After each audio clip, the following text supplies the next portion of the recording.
my dear party people. Welcome to Senior Cat's The Bear Bulb. My name is Buddy, and I'm your host for tonight's conversation. Our guest tonight is a very good friend of mine. His latest film, PK, has went through festivals, has gone through the Montclair Film Festival. It is out now. You can watch it on YouTube. And his new film that, from what I understand, is still called Untitled, is in post-production. And the amount of things I could say about this individual is plentiful. And so we welcome Nick Dionisio. That's me. Hi. Hello, my beloved Bo. How are you? Good morning, my dear boy. Oh, it's not morning. It will be in a couple hours. Is it Untitled or not? What is the name of it? Update. Breaking news. Sound the alarm. We have a working title, ladies and gentlemen. It is called Through Your Eyes. Oh, yes. Mm-hmm. Sorry for the incorrectness. No need to apologize. Nick, let's bring us for a brief second to the beginning. The beginning. Well, how did you God come made to the heavens love and the earth. this media? This form of medium? How did I come to love this medium? Funnily enough, I would not consider myself a lover of this medium until 2 to 3 years ago. That's when I truly fell in love with film. My entire life, I've been consuming media in video format, right? Audio visuals, whether it's YouTube videos, TV shows, movies, documentaries, whatever. Always loved visual mediums through a camera. But really, it was falling in love with film did not come until the later stage of film school / when I got out of film school. When I was young, it was YouTube for me. I watched YouTube all the time. My parents showed me some movies, but it wasn't like we would watch a movie every night. We had like family movie nights, but it would be the same movie every time. We would just watch Princess Bride every time, which is amazing. Or The Little Mermaid, also fire. But, I didn't really have a lot of I didn't have a big film catalog in my brain when I got to film school. And it took me a couple years into film school to really start to explore that as well. It was all YouTube for me growing up. I loved Casey Neistat. That was my guy. I would watch so much stuff on YouTube. I wanted to be a YouTuber when I was in middle school. Made the group Minecraft channel with your friends in 6th grade. I was that guy. Had a channel in high school. I would post vlogs every week in high school, which I don't regret, but it made my life a lot tougher back then. It was self-inflicted. But I loved YouTube. I loved making videos. I loved using a camera. I loved crafting a story and sharing my perspective through a camera and editing those things together. It was really during my time in production on PK where I fell in love with film for the first time. I started exploring cinema from all around the world, understanding what I liked and my taste, understanding what the medium can do for me, how it applies to my artistic ventures and what I want to express. And when I realized that it was something that could fulfill what I wanted to do artistically, that's when I really fell in love and was like, all right, I got to watch movies now. So that's when I fell in love. What is I know it's difficult, but what is a movie or two that during that time when it sparked and you had that moment where you were like, oh, wow, wow. Mm-hmm. What movies were they that you watched? Well, if you can remember, I'll say the original film that got me hooked. The original film that got me an initial hook on cinema, which was before I actually fell in love, was Bo Burnham's 8th Grade, and it was because I could so deeply resonate with the character that was being portrayed. It had some aspects to do with its filmmaking and its techniques it used and its story, but it was mainly about this character. And when I watched that movie, I felt so connected to this character. I was like, wow, this medium can be so powerful. It's amazing. But that was the only time I really felt that with any movie, because I just simply didn't watch a lot. So one of the movies I would say that really took that grasp on me when I was learning to fall in love with cinema was Kiarostami's Close Up. It's one of my personal favorite movies ever. I think it is maybe the most important movie for a filmmaker to watch, for someone that wants to pursue making movies. When I watched that movie, I was like, yes, I can be a director. This is a medium I want to pursue. It was hope. It was So hope. it gave you hope. It was hope. It was hope, and it was just a new set of eyes. Like seeing something that I've never seen before and seeing film in a way I've never seen it before. Yeah. So, yeah, that movie I would say is a big one for me. I love it so much. I would, of course, we're all learning, and of course, you were the writer-director of PK. But I think the most expertise that you have in anything is like editing. You are like very much an editor because you edited so much and learned so much through making your own stuff. And I know we've talked so much about how really, when you really think about it, when it comes to this medium, it really is an editor's medium. Because, for sure. I mean, especially in a movie like Close Up, where it's like, yes, I just watched a movie. I was like, there is a masterpiece hidden on the cutting room floor, because the edit is really what makes or breaks it for me. Honestly, it's the last call. It's the last decision. It is the last thing. And so, of course, it's probably, I mean, one could say it's the most important part of a movie because it makes or breaks or anything about it.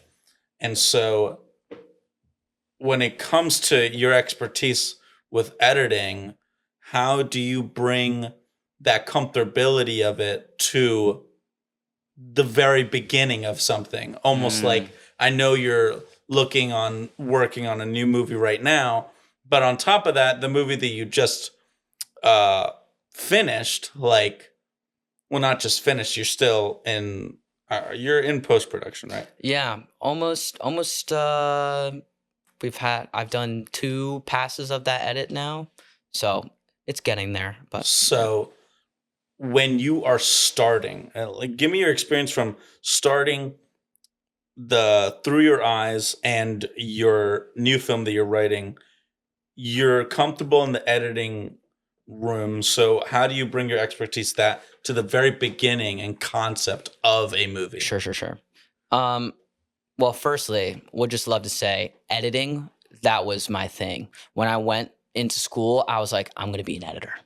That's what I wanted to do. Okay. The first thing that got me hooked on filmmaking. I didn't know that. Okay. Yeah. The first thing that got me hooked on filmmaking, I was at this summer camp, like this arts summer camp that my church held. And they were teaching kids how to make videos, pretty much. For some reason, someone thought it's a great idea to give 3rd and 4th graders access to Final Cut Pro. It's like, yep, let's get 20 iMacs, all with Final Cut Pro, and we'll have this one dude that works at the church help out. His name is Ed. He hosted a little day called Editing with Ed. He made us watch the opening montage to Up and count how many cuts there were.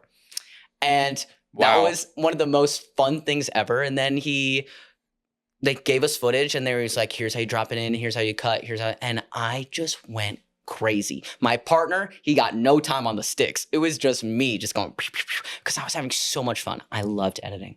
It was always editing videos for other people, all my vlogs I did in middle school and high school, all that kind of stuff. I wanted to go and be an editor. Then I took an editing class in Montclair, and it kind of like ruined my editing spirit. But editing used to always be my first thought. Used to be.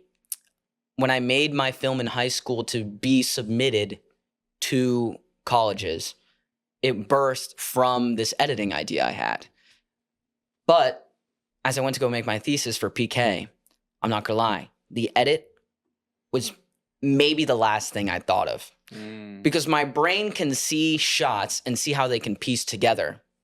And I'm like, in my brain, it was like, as long as they can edit together and make sense. I wasn't editing to contribute anything to it cinematically. Because I was so focused on story for PK. I was like so concerned. I've never written a good story before. I want to like really make a good story and a story that I care about. I forgot about the editing. So now for these new ones, editing was something that I've had at the forefront. And it's especially because you like kind of helped me realize that I forgot about editing when I made PK, which I did 100%. And now I'm approaching these with how can the edit contribute to the story? How can this specific part of filmmaking, editing, which is in no other medium, contribute to this story in a unique way that I find compelling and that maybe people haven't seen before? But really, it's about what feels right to me in terms of how the editing can contribute to the project as a whole. So with PK, I know you came to me, you said, I have the story. I kind of need some help. Kinda. I told you I can absolutely help you. And it was funny because you were coming across from this position of wanting to make a story about a Christian and a Christian story, but you didn't really, you wanted to like, the Christian is supposed to go through a party. So you didn't really know what that was like or what that felt like. Yeah. And so I kind of helped you out with that. But I think the important thing that we were trying to get to was we were talking about Christian movies, like just that, because it's kind of its own genre. Oh, for certain. Faith films is its own genre. And so we were talking about that. And I think the most important thing you were like, I just want to make a good Christian film. Like, I know you wanted a good story and everything, but in the genre of a faith film, a Christian film. And I said, well, those typically are not great. Yes. Well, I was the first one to point it out. Like, of course. And so you were talking about, we were pointing out what were the things that we didn't like about it and how can we change that in this movie that we're gonna keep going forward with. Yeah. And I think one of the things that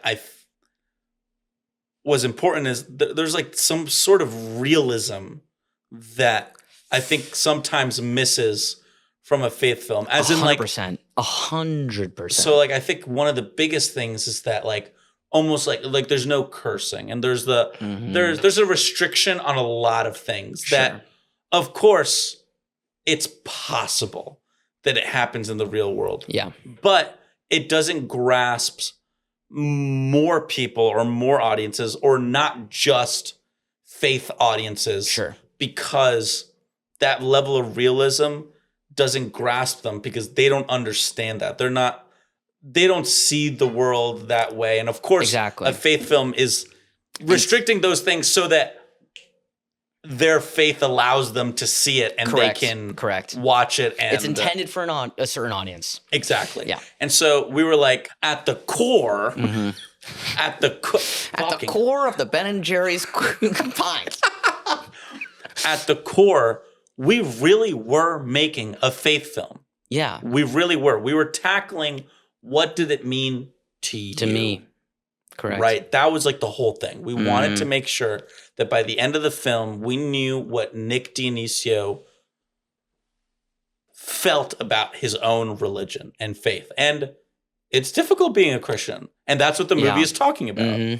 And so with growing up Christian, and obviously that movie is showing that it's difficult because you're with people that are Christian. You're with people that are of a different subsect of that religion, different religions, and different people that don't even have religion. How does that affect watching movies? Because now there's Great question. because there's Great there's question. Angel Studios, right? That's like making a come up Yeah. of making faith films. I think I just call them Christian films, You right? can call them Christian films, yeah. And so they've been on the come up of making Christian films, and Mm-hmm. they've been doing a pretty good job in terms of box office results, They've and been a good doing amount of people do like, really kinda- like them. Yes. And so, how do you see movies in this Christian light? And we'll tackle Angel in just a second. But like when you watch films, there's got to be something inside of you that's just like, Oh, yeah. this Christian part of me. Because a lot of the movies that we love are not Christian films. They For might be certain. about Christian ideas Sure. that don't even tackle Christian faith. Yeah. But what do you see in movies through your Christian faith that you enjoy and don't enjoy? Oh, this is I could talk about this for hours. I could. We'll try. Well, I'll try to squeeze it into the time we have allotted. I'll squeeze it into a TikTok reel. I'll squeeze it into a little soundbite so you can put it on IG Reels and get millions of views. Such a loaded question. The first thing that comes to my mind that I would want to say about PK real quick.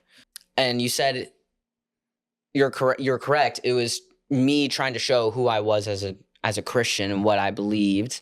I didn't even know, but I was in a growing phase at that moment. I was in a growing phase in that time of my life. Yeah, I didn't even remember. fully know what I believed. And I made the film and I was like, I just want to spark a conversation.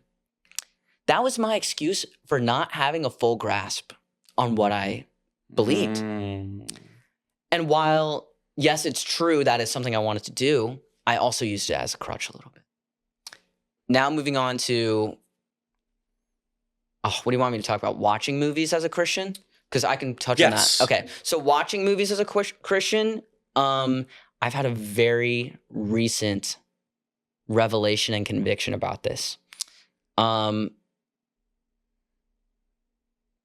As you mentioned, there are plenty of movies that have like quote unquote Christian themes.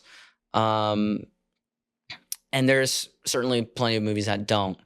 And it's like, as someone who is in a relationship with Jesus and seeking that above all things, how do I reconcile watching films that doesn't honor that? How do I celebrate good filmmaking even with films that may not glorify the Lord in that way? I had a whole phase like the past month where, as someone who is in a relationship with Jesus and trying to put that above all things, I realize in part of my life, I was theoretically worshiping film. Mm-hmm. It was like the one thing I loved, the one thing I was chasing after. It was the center of all my decisions. It was the center of what I wanted to do. And I had to learn to surrender that and be like, Lord, if you want to take film away from me, go ahead, take it away. That is something that I have been praying about for the past couple months. And it was only in the past few weeks where I really came to a point where I believe the Lord showed me that, like, you're meant to do this. I wouldn't put you at that camp in 4th grade. I wouldn't have you be making all these YouTube videos in middle school. I wouldn't have you go to film school. I wouldn't have you work at Mr. Beast. I wouldn't have you be a part of this beautiful film community that you're in if you're not meant to do this. You're going to do this and you're going to glorify me through it. And I truly believe that that's what I'm called to do right now in my life. And so for you, you've gone through this growth and through this experience that you kind of felt like you were, and it's funny because I had a conversation with someone recently about it, that like you felt like you were kind of addicted to film and kind of were worshiping Yeah, technically I wasn't film. realizing it, but it was like And so the end all be all. exactly. No, It was believe life me, and death. I understand. And so Mm-hmm. where you were worshiping film and kind of made that your end all be all, you've seen that through a learning process, through your faith and really focusing on your faith, that the Lord and Jesus is the most important thing to you. And so through that, you've seen that you're going to use not film as a worship, you're going to use as a tool to show. I would say it even is worship. Like Okay, it's this is like a theological concept. that's fine. Hey, where that's whatever. that if what you are doing it not out of your own selfish ambition, but to glorify the Lord through it, that's worshiping the Lord. Okay, all right. So then it's almost like a mission in a way. Yes, it is almost like a mission. But the goal, when you say mission, like my brain goes missionary, and then it's You're like right. You're right. just out here to convert. And it's like You're it would be great to like get the people I love to come to heaven with me for certain. But really, it's not like this mission, this task I'm having, like it's what I just see like right now. Like right now, I feel called to make this next script I'm writing. Like, and it could be the last one. It could be the last one I ever make, and the Lord may say, you may never touch a camera again. You may never make a film again. And I'll be so deeply saddened about it. But I know that He has beautiful things planned for my life, so I have to trust it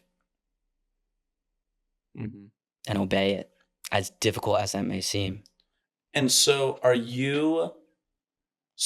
through this experience that you've had for this next script that you're making, are you, of course, you're not only just thinking about yourself, you're now thinking about it's also a form of worship.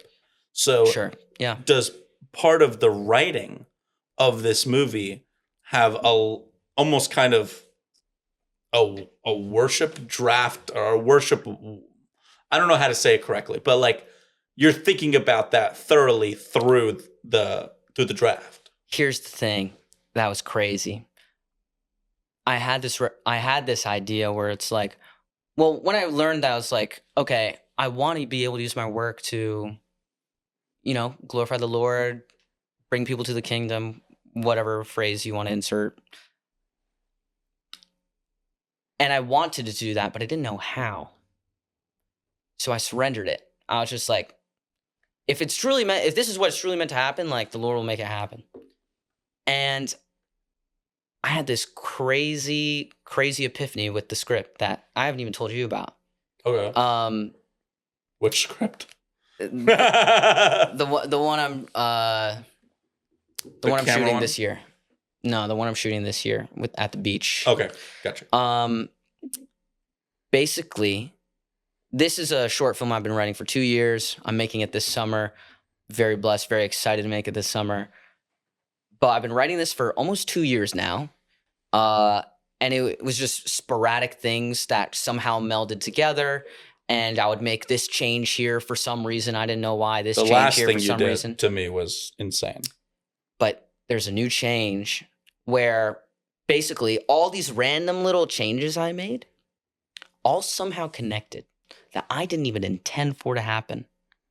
But I was given this idea of inserting a piece of scripture at the end of it. This would be something we could talk about on our own time. I can go specific with you later. But basically, this one thing happened where then everything, all these little changes that I randomly made in the past 2 years, I've now all connected. I was like, I could not have done that on my own. I would like to call myself a smart guy, but I'm not that smart. I've not been writing for many years of my life, if you could even call it years. I'm very new to this. I fell in love with cinema 2 to 3 years ago. I started taking writing seriously 1.5 to 2 years ago. And somehow I have this thing that I was like, Sure, I wrote the stuff, but there's no way I could have ever thought of this on my own, which is crazy. And some people might be like, you're insane. Of course you wrote it on your own. But like, to me, it's like a miracle. And basically, I just trust that whatever I do, if I'm truly doing it, not for myself, but for the Lord, that he will fill himself in it. There's a verse somewhere that's like, Lord, fill everything with yourself.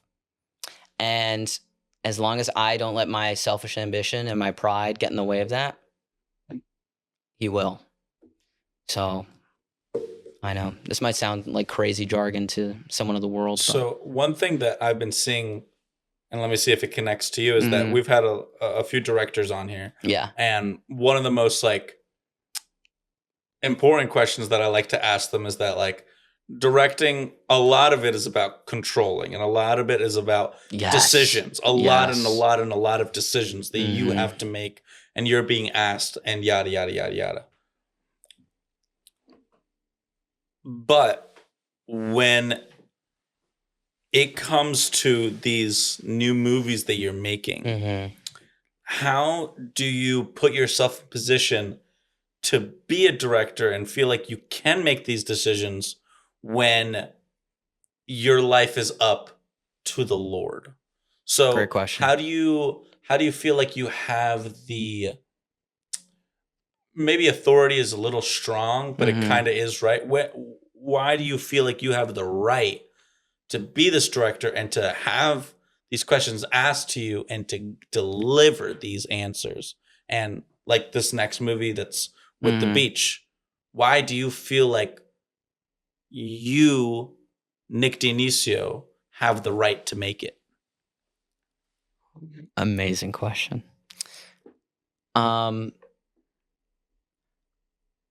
only feel, this is going to sound crazy to people, but I only feel that I have the right because the Lord has made it clear to me that I do.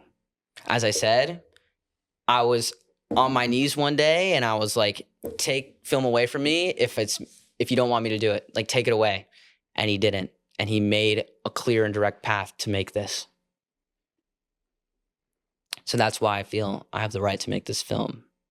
In terms of making decisions on set and having that control, first I have to recognize that literally nothing is in my control. Like, sure, I can make decisions here and there, but ultimately the decisions are confined by whatever circumstances I'm in. I have no control. And especially with things that are so far out of my reach, why would I even try to control them? It's only going to bring me stress. But even though I don't have control, that doesn't mean I can't make decisions. I still think that making the decisions is so extremely important that you should take that seriously. But I think, at least for me, my brain will be really freed to make the quote unquote right decision once I realize, oh yeah, I really don't have control of everything. And it'll just open up whatever options are there for me. But in terms of actually making the film, like I just feel so called to make this film. It's very important to me. So with Faith Films, and you making your own films, and I know this is kind of a heated question. Sure. But do you believe that because you've watched something that is out of the restrictions and bounds of those Christian films, do you believe that that is sinful? Great question. In any way? And do you believe that the reason that a mass amount of people don't like the Christian films is because there is no sin? An amazing follow-up question. The first question What? Could you repeat the first one for it? Like, do I believe? What Do was you it? believe that watching Watching films that's that outside of my bounds is sin? yeah. It can be. There's a phrase the Christian community loves to throw around called heart posture. You can be doing a certain action, right? That is on the surface totally fine. But if your heart is not in the right place, if your intention, it's kind of another term for intentions. Mhm. If your intentions, your heart is not in the right place, then what you're doing isn't actually what you're doing. It's whatever your intentions were. Yeah. So I've had to come to terms with that when, especially with films with like nudity and sex in it. Like, obviously, premarital sex, nudity, lust is a sin. Not only having sex before marriage, but even looking at a woman in a lustful way or man in a lustful way is considered sin because you are imagining the sexual act with them right there, and not seeing them in the way that God sees them. So obviously, there's a lot of film and a lot of amazing films that have sex and nudity in it. Some of my favorite films do have nudity and sex scenes in it. But the big thing is your heart posture. Are you watching it to be lustful towards it, or are you watching it for the art's sake? Mhm. Now, there are people that like struggle with lust and Christians that want to stray away from that. I would encourage them to not even like put yourself in a situation to stumble. There's no point in putting yourself in a place that would lead you to the sin that you don't want to commit. Like, there's no point. But for me, at least, I can bear with films that have nudity and sex scenes in them. When the film, it really depends on the film's themes for me. Mhm. I Yeah, think, because you're right. Because someone could just do it. I mean, in any art, someone could just do something to yeah, do something, and you don't feel as the person that's the audience member that it really has any effect. It kind of feels like it's just maybe checking a box, yeah. or it's just there because it can be there. And I'm not like, this is a tough one to word. I'm not trying to like condone sin at all. I'm not trying to be like, I'm okay with sin. Like, it's totally fine, guys. It's just to understand other human beings, which is a goal of cinema a lot. Like, you have to And I feel see like and goal of experience. arts, it's just perspective. You're able to see and envelop yourself into other perspectives. It's empathy. It's all that's what I love about arts, about cinema in specific. I feel it's so hard in cinema where you can empathize so hard and so so deep. deeply with the artist that you are watching their work of. You get to learn about them. You get to learn about other people. You get to learn about different walks of life, and different walks of life don't align fully with Christian lives. And that's okay. It's okay. It's okay to learn about other humans and empathize with other humans that don't have the same faith as you. So why would I try to bat that away? I'm here to learn and to grow my perspective on the world so I can love the people around me and truly understand human experience. And what I find so interesting about, the second question that I asked, which was like, is it the reason that we don't find Christian films good because they I can don't have talk on that sin? if you want. But One thing is, I feel like one of the goals, or maybe the main goal of religions, or maybe just your religion Sure. in particular, Christianity, is to empathize. Is you are literally the definition of not thinking for yourself. You are literally trying to put yourself in someone else's shoes and try to envision what it is to live in their life, not so you can just be entertained by it. Mhm. Not so you can just be, oh yeah, I could just be a billionaire for a minute. I could just be an adventurer. I could just be a serial killer Yeah. for a hot second. It's so you can gain that information and gain that perspective so that you yourself can live your life. I think better is the wrong word, but to live your life with that experience and to make decisions based on that experience. Yes, it's just Would so you can, would you say that your religion is the one of the main things is to empathize? This is what I'll say. First of all, what I'll say is that it's not about religion. Religion is man-made, can be twisted into anything. What I like to say is I follow Jesus. I read the Bible, which is his word. I follow his teachings. I believe he died and I believe he rose again. That's my religion. Because, as you mentioned earlier, there's so many different sects of all this. Yeah.